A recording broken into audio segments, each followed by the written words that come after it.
जब आस्था के नाम पर नरक रचा जाए, जब धर्म की छांव में बेटियों की चीखें दबा दी जाए, तो सवाल उठता है कि आखिर और कितनी बेटियां जमीन के नीचे दफन होंगी, कब इंसाफ जागेगा। धर्मस्थल की दीवारों के पीछे दफन रही सैकड़ों बेटियां। 20 साल पुराना सच अब जमीन फाड़कर बाहर आने वाला है। कर्नाटक के एक प्रसिद्ध धार्मिक स्थल से ऐसा सच सामने आया है जिसे सुनकर किसी की भी रूह कांप जाए। सैकड़ों महिलाओं और नाबालिग लड़कियों के साथ कथित बलात्कार, निर्मम हत्या और फिर सामूहिक कब्रों में दफनाने का आरोप। अब एक विसल ब्लोअर की गवाही के बाद हड़कंप मच गया है। उसने ऐसा खुलासा किया है जिसने पूरे देश को हिलाकर रख दिया है। एक सफाई कर्मी ने 3 जुलाई 2025 को पुलिस स्टेशन में जो शिकायत दर्ज कराई, उसने पूरे सिस्टम की नींव हिला दी।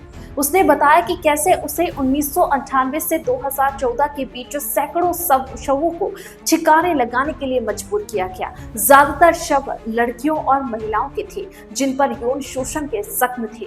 किसी को जलाया गया, किसी को तेजाब से झुलसाकर अखबार में लपेटा गया और फिर दफना दिया गया। कर्नाटक के धर्मस्थल इलाके में महिलाओं और नाबालिग लड़कियों से बलात्कार, हत्या और उन्हें दफनाने के दावे के बाद हड़कंप मचा हुआ है।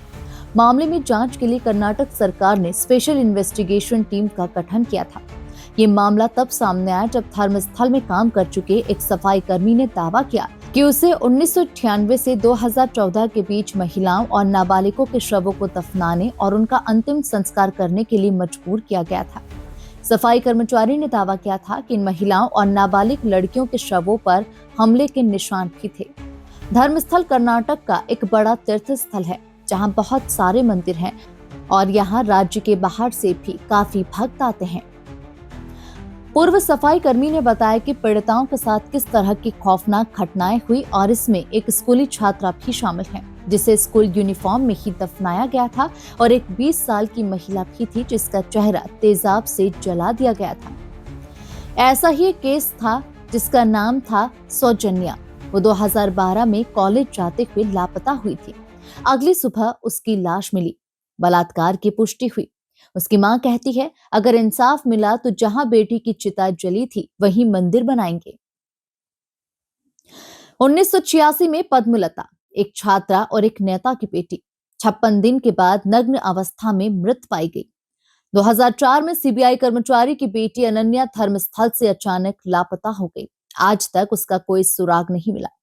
2012 में नारायण और उनकी बहन यमुना की हत्या हुई, सिर्फ इसीलिए क्योंकि वे अपना पुश्तैनी घर छोड़ना नहीं चाहते थे। इन सब के परिवार आज भी एक ही बात कह रहे हैं, हमारी बेटियां, हमारे लोग भी इस जांच का हिस्सा बने। इस गंभीर खुलासे के बाद सरकार ने एसआईटी का गठन किया है। डीजीपी प्रणब मोहंती की अगुवाई में एक विशेष जांच टीम बनाई गई है, लेकिन जांच की सीमा केवल सामूहिक कब्रों तक ही सीमित रखी गई है। लोगों का कहना है कि यही सबसे बड़ा अन्याय है।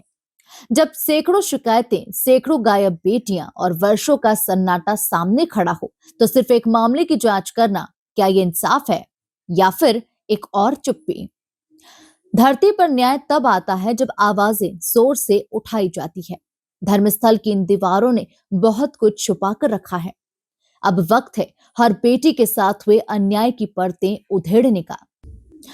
क्या एसआईटी सिर्फ एक गड्ढे तक सीमित रहेगी या इंसाफ हर कब्र तक पहुंचेगा?